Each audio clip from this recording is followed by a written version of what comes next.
ನೀವು ಅದೇ ಗ್ಯಾರಂಟಿಗಳನ್ನ ಕಾಪಿ ಮಾಡ್ತಾ ಇದೀರಿ. ವೆಸ್ಟ್ ಬೆಂಗಾಲ್ ಅಲ್ಲಿ ನಿನ್ನೆ ಅಷ್ಟೇ 3,000 ಅನೌನ್ಸ್ ಮಾಡಿದ್ರಿ. ನೋಡಿ, ನಾವು ಈ ರಾಜ್ಯದ ಬಗ್ಗೆ ಮಾತಾಡ್ತಾ ಇದ್ದೀನಿ. ನಾನು ಕರ್ನಾಟಕದ ವಿರೋಧ ಪಕ್ಷದ ನಾಯಕ. ನಾನು ವೆಸ್ಟ್ ಬೆಂಗಾಲ್ಗೆ ನಾನು ಹೋದಾಗ ಅವಾಗ ಹೇಳಿ ಗ್ಯಾರಂಟಿ ವಿರೋಧಿ ಅಂತ ನಾನು ಎಲ್ಲಿ ಹೇಳಿದ್ದೀನಿ? ಒಂದೇ ನಿಮಿಷ ಹೇಳ್ತಿದ್ದಾಳೆ. ಗ್ಯಾರಂಟಿ ವಿರೋಧಿ ಅಂತ ನಾನು ಹೇಳಿಲ್ಲ. 50 ಗ್ಯಾರಂಟಿ ಕೊಡಿ ಅಂತ ಹೇಳಿದೆ. ಕರ್ನಾಟಕದಲ್ಲಿ ಹೆಣ್ಣು ಮಕ್ಕಳಿಗೆ 2,000 ರೂಪಾಯಿ ಗೃಹಲಕ್ಷ್ಮಿ ಹೆಸರಿನಲ್ಲಿ ಕೊಟ್ರೆ ಅದು ತಪ್ಪು. ಆದರೆ ಪಶ್ಚಿಮ ಬಂಗಾಳದಲ್ಲಿ 3,000 ರೂಪಾಯಿ ಕೊಟ್ರೆ ಅದು ಸರಿ. ದೆಹಲಿನಲ್ಲಿ 2,000 ರೂಪಾಯಿ ಕೊಟ್ರೆ ಅದು ಸರಿ. ಮಧ್ಯಪ್ರದೇಶ, ಗುಜರಾತ್ ಇಲ್ಲೆಲ್ಲ ಕೊಟ್ರೆ ಅದು ಸರಿ. ಕರ್ನಾಟಕದಲ್ಲಿ ಮಾತ್ರ ಕೊಡಬಾರ್ದು. ಶಕ್ತಿ ಯೋಜನೆಯಲ್ಲಿ ಹೆಣ್ಣುಮಕ್ಕಳಿಗೆ ಫ್ರೀ ಬಸ್ ಬಿಟ್ರೆ ಅದು ತಪ್ಪು. ಗೃಹ ಜ್ಯೋತಿನಲ್ಲಿ ಫ್ರೀ ಕರೆಂಟ್ ಕೊಟ್ರೆ ಅದು ತಪ್ಪು. ಅನ್ನಭಾಗ್ಯಕ್ಕೆ ಎಕ್ಸ್ಟ್ರಾ 5 kg ಅಕ್ಕಿ ಕೊಟ್ರೆ ಅದು ತಪ್ಪು. ನಮ್ಮ ಆರ್ ಅಶೋಕ್ ಅವರು ಅವನ ಚಾನಲಲ್ಲಿ ಕುತ್ಕೊಂಡು ಮಾತನಾಡ್ತಾರೆ. ಅವ್ರು ಹೇಳ್ತಾರೆ, ಚಾನಲ್ನವರು ಕೇಳ್ತಾರೆ, ನೀವು ಪಶ್ಚಿಮ ಬಂಗಾಳದಲ್ಲಿ ಕೊಟ್ಟಿರೋದನ್ನ ಸರಿ ಅಂತೀರಿ, ಕರ್ನಾಟಕದಲ್ಲಿ ಯಾಕೆ ವಿರೋಧ ಪಡಿಸ್ತೀರಿ ಅಂತಂದರೆ ನಾನು ಗ್ಯಾರಂಟಿಗಳನ್ನು ಯಾವತ್ತೂ ವಿರೋಧ ಮಾಡೇ ಇಲ್ಲ ಅಂತ ಹೇಳ್ತಾರೆ. ಹಾಗಾದರೆ ಸ್ಟಾರ್ಟಿಂಗಲ್ಲಿ ಮಾಡಿದ್ರಲ್ಲ ಇವರು.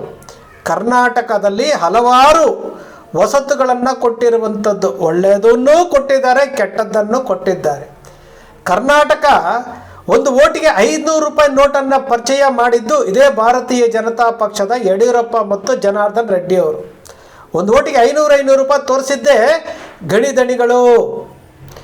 ಆಪರೇಷನ್ ಕಮಲವನ್ನೇ ಮಾಡಿದ್ದು ಇದೇ ಭಾರತೀಯ ಜನತಾ ಪಕ್ಷ. ಆಡಳಿತ ಪಕ್ಷದಲ್ಲಿದ್ದಂಥ ಶಾಸಕರನ್ನು ರಾಜೀನಾಮೆ ಕೊಡಿಸಿ ಅವ್ರ ಕೈಲಿ ಮತ್ತೊಮ್ಮೆ ಟಿಕೆಟ್ ಕೊಟ್ಟು ಮತ್ತೊಮ್ಮೆ ಎಲೆಕ್ಷನ್ ಮಾಡಿಸಿ ಇವರು ಆಡಳಿತ ಪಕ್ಷವನ್ನು ಕೆಳಗಡೆ ಇಳಿಸಿ ಇವರು ಸರ್ಕಾರ ರಚನೆ ಮಾಡಿ ಅವರಿಗೆ ಗೆಲ್ಲಿಸ್ಕೊಂಡು ಅಧಿಕಾರ ಹಿಡಿದಂತಹ ಯಡಿಯೂರಪ್ಪನವರು ಆಪರೇಷನ್ ಕಮಲದ ಸ್ಪೆಷಲಿಸ್ಟು.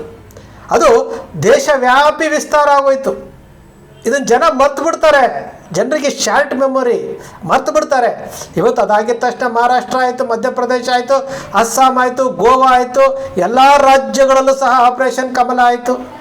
ಆಡಳಿತ ಪಕ್ಷದಲ್ಲಿದ್ದಂಥ ಕಾಂಗ್ರೆಸ್ ಪಕ್ಷ, ಇನ್ನೊಂದು ಪಕ್ಷ ಎಲ್ಲವನ್ನೂ ಮುಗಿಸ್ಬಿಟ್ರು. ಇದು ಕರ್ನಾಟಕದಿಂದ ಪ್ರಾರಂಭ ಆಗಿದ್ದು. ಅದೇ ರೀತಿ ಆಪರೇಷನ್ ಕಮಲ ಆಯಿತು, 500 ರೂಪಾಯಿ ಆಯಿತು. ಕರ್ನಾಟಕದಲ್ಲಿ ಕಳೆದ ಬಾರಿ ಚುನಾವಣೆ ಬಂದಾಗ ಕಾಂಗ್ರೆಸ್ ಪಕ್ಷ ಗ್ಯಾರಂಟಿಗಳನ್ನು ಘೋಷಣೆ ಮಾಡ್ತು. 5 ಗ್ಯಾರಂಟಿಗಳನ್ನು ಘೋಷಣೆ ಮಾಡ್ತು. 5 ಗ್ಯಾರಂಟಿಗಳನ್ನು ಘೋಷಣೆ ಮಾಡಿದಾಗ ವಿರೋಧ ಪಕ್ಷದಲ್ಲಿದ್ದಂಥ BJP ಅವರು ಬಾಯ್ ಬಡ್ಕೊಂಡ್ರು. ಸತತವಾಗಿ 2 ವರ್ಷಗಳ ಕಾಲ ಬಾಯ್ ಬಡ್ಕೊಂಡ್ರು.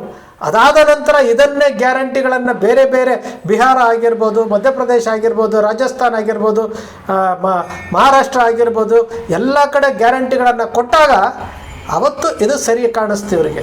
ಈಗ ಭಾರತೀಯ ಜನತಾ ಪಕ್ಷದವರು ಹೇಳ್ತಾ ಇದ್ದಾರೆ ಗ್ಯಾರಂಟಿಗಳಿಗೆ ನಮ್ಮ ವಿರೋಧ ಇಲ್ಲ ಅಂತ ಹೇಳ್ತಾರೆ. ನಾಲಿಗೆಯಲ್ಲಿ ಮೂಳೆ ಇಲ್ಲ, ಹೇಗೆ ಬೇಕಾದರೂ ಮಾತಾಡ್ಬೋದಾ? 2028ರ ವಿಧಾನಸಭಾ ಚುನಾವಣೆಯಲ್ಲಿ 2,000 ರೂಪಾಯಿ ಇರುವಂಥ ಗೃಹಲಕ್ಷ್ಮಿನ 3,000 ಮಾಡ್ತಾರೆ. 2,000 ಇದ್ದಿದ್ದು 3,000 ಮಾಡ್ತಾರೆ. ಇದು ಮಾಡೋದೇ ಅದೇ ಕೆಲಸ. ದೇಶವನ್ನು ಹಾಳು ಮಾಡಾಕಿರುವಂಥದ್ದು. ಕರ್ನಾಟಕ ಹಲವು ವಸತುಗಳನ್ನು ಕೊಟ್ಟಿದೆ ಅಂತ ಹೇಳಿದ್ವಲ್ಲ, ಕರ್ನಾಟಕದಲ್ಲಿ ಗ್ಯಾರಂಟಿಗಳನ್ನು ಸ್ಟಾರ್ಟ್ ಮಾಡಿ ಇವತ್ತು ದೇಶವ್ಯಾಪಿ ಗ್ಯಾರಂಟಿಗಳನ್ನು ವಿಸ್ತಾರ ಮಾಡಿರುವಂಥದ್ದು. ಇವತ್ತು TVK ಪಾರ್ಟಿನೂ ಸಹ ಅದೇ ಮಾಡಿರುವಂಥದ್ದು. ಇದು ವಾಸ್ತವ ಸತ್ಯ ಕೂಡ. ನಮ್ಮ ಭಾರತೀಯ ಜನತಾ ಪಕ್ಷದವರು ಹೇಗೆ ಬೇಕಾದರೂ ಬದಲಾವಣೆ ಮಾಡ್ಕೊಳ್ತಾರೆ, ಹೇಗೆ ಬೇಕಾದರೂ ಮಾತನ್ನು ತಿರುಗಿಸ್ತಾರೆ ಅನ್ನೋದಕ್ಕೆ ಈ ಆರ್ ಅಶೋಕ್ ಅವರು ಮಾತನಾಡ್ತಾ ಇರುವಂಥ ವಿಚಾರಗಳಿದಾವಲ್ಲ, ಹೇಗೆ ಬೇಕಾದರೂ ಟರ್ನ್ ಆಗ್ತಾರೆ, ಹೇಗೆ ಬೇಕಾದರೂ. ಇಲ್ಲಿ ಆಡಳಿತ ವ್ಯವಸ್ಥೆ ಕೆಟ್ಟೋಗೋದಿಲ್ಲ. ಇದೇ ನರೇಂದ್ರ ಮೋದಿಯವರು ಉಚಿತ ಕೊಡುಗೆಗಳ ಬಗ್ಗೆ ನರೇಂದ್ರ ಮೋದಿಯವರು ಏನಂದರು, ಚುನಾವಣಾ ಪ್ರಚಾರಗಳಲ್ಲಿ ಏನಂದರು, ಉಚಿತವಾಗಿ ಕೊಟ್ಟು ದೇಶವನ್ನು ಹಾಳು ಮಾಡಿದ್ರಿ ಅಂತಂದರು. ಇದೇ ನರೇಂದ್ರ ಮೋದಿಯವರು ಏನು ಮಾಡ್ತಾ ಇದ್ದಾರೆ ಇವತ್ತು? ಜನ ಮರ್ತು ಬಿಡ್ತಾರೆ. ಶಾರ್ಟ್ ಮೆಮೊರಿ ಅಂತ ಹೇಳಿದ್ನಲ್ಲ, ಮರ್ತು ಬಿಡ್ತಾರೆ. ಜನಕ್ಕೆ ದೇಶ ಬೇಕಾಗಿಲ್ಲ. ಈ ತೆರಿಗೆ ಹಣವನ್ನು ಏನಿವತ್ತು ಕರ್ನಾಟಕದಲ್ಲಿ 56,000 ಕೋಟಿ ರೂಪಾಯಿಯನ್ನು ಈ ಗ್ಯಾರಂಟಿಗಳ ಯೋಜನೆಯಲ್ಲಿ ಜನರಿಗೆ ಕೊಡ್ತಾ ಇದ್ದಾರಲ್ಲ, ನೇರವಾಗಿ ಜನರಿಗೆ ಹೋಗ್ತಾ ಇದೆ. ಇದು ಉಳಿತಾಯ ಆಗ್ತಾ ಇರುವಂಥದ್ದು, ಹೆಣ್ಣು ಮಕ್ಕಳಿಗೆ ಉಳಿತಾಯ ಆಗ್ತಾ ಇರುವಂಥದ್ದು. ಇದನ್ನು ಟೀಕೆ ಮಾಡಿದ್ರಲ್ಲ ಇವರು. ಕಾಮಗಾರಿಗಳಿಗೆ ಬಿಲ್ ಆಗದೇ ಬಿಲ್ ತಗೊಳ್ತಾರೆ, ಪರ್ಸೆಂಟೇಜ್ ತಗೊಳ್ತಾರೆ. ಎಲ್ಲವೂ ಸಹ 40%, 60%, 80% ಅಂತ ಹೋಗಿ ಇಡೀ ದೇಶ ಇವತ್ತು ಭ್ರಷ್ಟಾಚಾರದಲ್ಲಿ ಮುಳುಗೋಗಿದೆಯಲ್ಲ. ಭ್ರಷ್ಟಾಚಾರದಲ್ಲಿ ಮುಳುಗೋಗಿದ್ರು ಸಹ ನಮ್ಮ ದೇಶಕ್ಕೆ ಏನೂ ಆಗಿಲ್ಲ ಅನ್ನೋ ರೀತಿಯಲ್ಲಿ ಮಾತನಾಡ್ತಾರೆ. ಮಾತನಾಡ್ತಾ ಇದ್ದಾರೆ. ಇದು ವಾಸ್ತವ ಸತ್ಯ. ಇದರ ಬಗ್ಗೆ ನಾವು ಎಚ್ಚೆತ್ಕೊಳ್ಬೇಕು, ಇದರ ಬಗ್ಗೆ ನಾವು ಮಾತನಾಡಬೇಕು. ಅದನ್ನು ಯಾರೂ ಮಾತನಾಡ್ತಾ ಇಲ್ಲ. ನಮಗೆ ಬೇಕಾಗಿರೋದು ಏನಪ್ಪ ಅಂತಂದರೆ ರಾಜಕೀಯ ಪಕ್ಷಗಳನ್ನು ಓಲೈಕೆ ಮಾಡುವಂಥದ್ದು.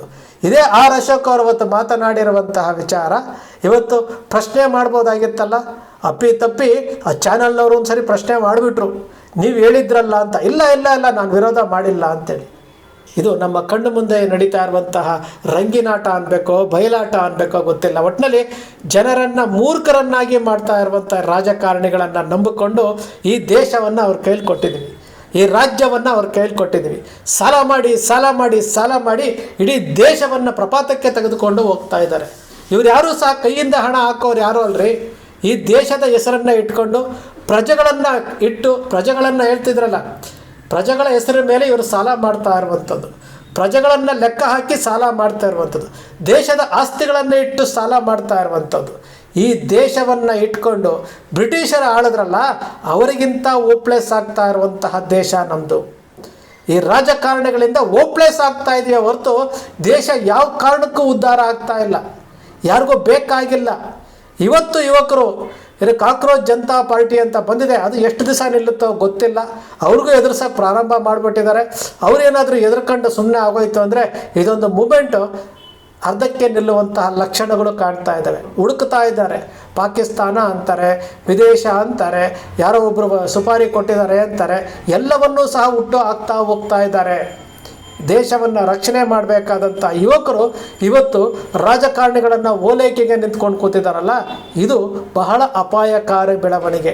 ಆರ್ ಅಶೋಕ್ ಅಂತಹ ವಿರೋಧ ಪಕ್ಷದ ನಾಯಕರುಗಳು ಇವತ್ತು ನಾಲಿಗೆಗೆ ಮೂಳೆ ಇಲ್ಲ ಅಂತೇಳಿ ಹೇಗೆ ಬೇಕಾದರೂ ಮಾತಾಡ್ತಾರೆ, ಹೇಗೆ ಬೇಕಾದರೂ ಮಾತು ಬದಲಾಯಿಸ್ತಾರಲ್ಲ. ಇದು ನಮ್ಮ ದೇಶದ ದುರಂತವೋ ದೌರ್ಭಾಗ್ಯವೋ ಒಂದೂ ಗೊತ್ತಿಲ್ಲ. ಈ ದೇಶದ ತೆರಿಗೆ ಹಣ ಇವತ್ತು ಯಾವ್ಯಾವ ರೀತಿಯಲ್ಲೆಲ್ಲ ಲೂಟಿ ಆಗ್ತಾ ಇದೆ ಅಂದರೆ, ಒಂದು ಕಡೆ ಭ್ರಷ್ಟ ರಾಜಕಾರಣಿಗಳು, ಶಾಸಕಾಂಗದಲ್ಲಿರುವಂತಹ ಭ್ರಷ್ಟ ರಾಜಕಾರಣಿಗಳು, ಕಾರ್ಯಾಂಗದಲ್ಲಿರುವಂತಹ ಭ್ರಷ್ಟ ಅಧಿಕಾರಿಗಳು, ಜವಾನನಿಂದ ಹಿಡಿದು IAS ಅಧಿಕಾರಿಯವರೆಗೂ ನಾವು ಸಂಬಳ ತಗೊಳ್ತಾ ಇದ್ದೀವಿ. ಈ ದೇಶಕ್ಕೋಸ್ಕರ ನಾವು ಕೆಲಸ ಮಾಡಬೇಕು, ಇದು ನಮ್ಮ ಕರ್ತವ್ಯ ಅನ್ನೋದನ್ನು ಮರೆತು ದೇಶದ ಹಣ ಇರೋದೇ ನಮಗೋಸ್ಕರವಾಗಿ ನಾವು ಅದನ್ನು ಲೂಟಿ ಮಾಡೋದಕ್ಕೆ ಇದ್ದೀವಿ ಅನ್ನೋ ರೀತಿಯಲ್ಲಿ ವರ್ತಿಸ್ತಾ ಇದ್ದಾರಲ್ಲ. ಪ್ರಶ್ನೆ ಮಾಡಬೇಕಾದಂತಹ ಮೀಡಿಯಾಗಳು ಬಾಯಿಗೆ ಬೀಗ ಹಾಕ್ಕೊಂಡು ಕೂತಿದ್ದಾವೆ. ಪ್ರಶ್ನೆ ಮಾಡಬೇಕಾದಂತಹ ಪತ್ರಕರ್ತರು ರಾಜಕಾರಣಿಗಳ ಮನೆ ಬಾಗಿಲು ಕಾಯ್ತಾ ಇದ್ದಾರೆ. ಪ್ರಶ್ನೆ ಮಾಡಬೇಕಾದಂತಹ ಮಾಧ್ಯಮಗಳು ಇವತ್ತು ಮಾರ್ಕೆಟಿಂಗ್ ಎಕ್ಸಿಕ್ಯೂಟಿವ್ಗಳಾಗಿದ್ದಾರೆ. ರಾಜಕಾರಣಿಗಳನ್ನು ಓಲೈಸೋದು, ಅವರನ್ನು ಅಟ್ಟಕ್ಕೇರಿಸೋದು, ಅವರ ಆಫೀಸನ್ನು ಬಾಗಿಲು ಕಾಯೋದು, ಚುನಾವಣೆ ಬಂತು ಅಂದರೆ ಅವರನ್ನು ಹೊಗಳೋದು, ಮಾರ್ಕೆಟಿಂಗ್ ಮಾಡ್ಕೊಳ್ಳೋದು, ಕಮರ್ಷಿಯಲ್ ತಗೊಳ್ಳೋದು, ಇದರಲ್ಲೇ ಬ್ಯುಸಿ ಆಗಿದ್ದಾರೆ ಹೊರತು ಈ ದೇಶದ ಬಗ್ಗೆ ಯಾರಿಗೂ ಕಾಳಜಿ ಇಲ್ಲ. ಸ್ನೇಹಿತರೆ, ನಿಮ್ಮ ಅಕ್ಷರ ಮೀಡಿಯಾ ಸೃಷ್ಟಿ ಮಾಡೋದಿಲ್ಲ, ಕಲ್ಪನೆ ಮಾಡೋದಿಲ್ಲ, ವಾಸ್ತವದ ವಿಚಾರವನ್ನು ವಿಶ್ಲೇಷಣೆ ಮಾಡುತ್ತೆ. ನಿಮ್ಮ ಅಕ್ಷರ ಮೀಡಿಯಾದ ವಿಶ್ಲೇಷಣೆ ನಿಮ್ಗೆ ಇಷ್ಟ ಆಯಿತು ಅಂದರೆ ಸಬ್ಸ್ಕ್ರೈಬ್ ಆಗಲಿಲ್ಲ ಅಂದರೆ ಸಬ್ಸ್ಕ್ರೈಬ್ ಮಾಡ್ಕೊಳ್ಳಿ. ಪಕ್ಕದಲ್ಲಿ ಕಾಣುವಂಥ ಬೆಲ್ ಐಕಾನ್ ಪ್ರೆಸ್ ಮಾಡಿ, ಶೇರ್ ಮಾಡಿ, ಪ್ರೋತ್ಸಾಹ ನೀಡಿ.